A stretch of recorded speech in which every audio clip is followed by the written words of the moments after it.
Hi, this is Chris of Magoosh, and today we're going to do something a little bit different when it comes to vocabulary. Now, usually we do Vocab Wednesdays, and I throw 4 or 5 words out there. I define them, I give you some examples. Today I'm going to kind of do that, but I'm going to mix it up a little bit. We're going to make this an actual vocabulary quiz. So I'm going to give you the 5 words.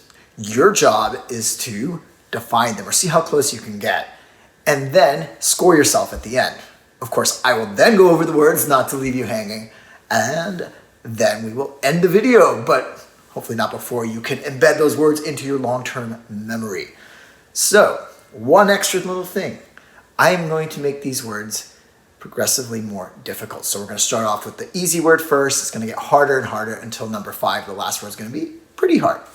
Okay, you ready? Bum, bum, bum, bum. Number 1, mundane. What is the definition of the word mundane? Now, you could always pause this video and try to come up with that if you need more time, but even a stab in the dark is better than nothing. Number 2, the word is galvanize. Again, a little pause. Think of what the definition could be. And of course, you can pause it longer if you need more time. Okay, number 3, loquacious. Ooh, that's a fun sounding word.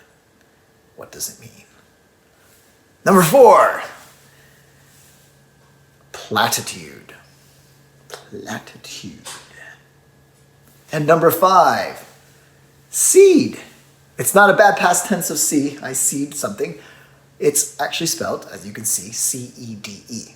Hardest of the 5 words. What does it mean? Okay, there we are. We're done.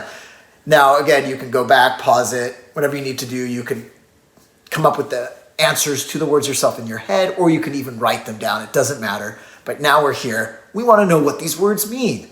So let's start with mundane. If something is mundane, it is boring and routine and commonplace.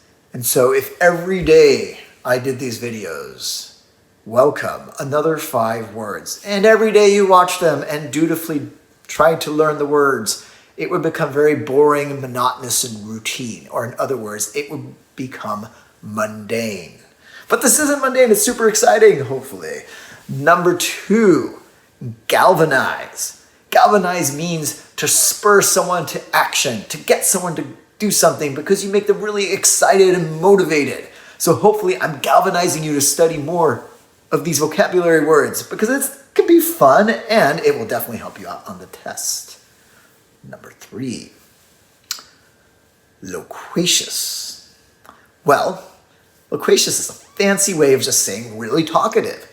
And so if you have a friend who's always talking, or maybe a favorite sitcom character who's the really chatty one, you can describe that person as being loquacious. Now, there's also a noun form of the word, which is loquacity, also super fun to say, or there's also loquaciousness, which is even longer. But there you have loquacious, and I don't want to be any more loquacious about loquacious, so moving on to platitude. A platitude is a canned saying, a trite remark, such as, it is what it is, or work harder, or maybe next time. So it doesn't really help you. It just gives you this boring phrase. And so that is a platitude. And finally, last word, the really short word, but not the easiest by any stretch. To cede is to give up or surrender or relinquish, such as if there's 2 enemies fighting and one loses some of the land, they give up that land or they cede that land.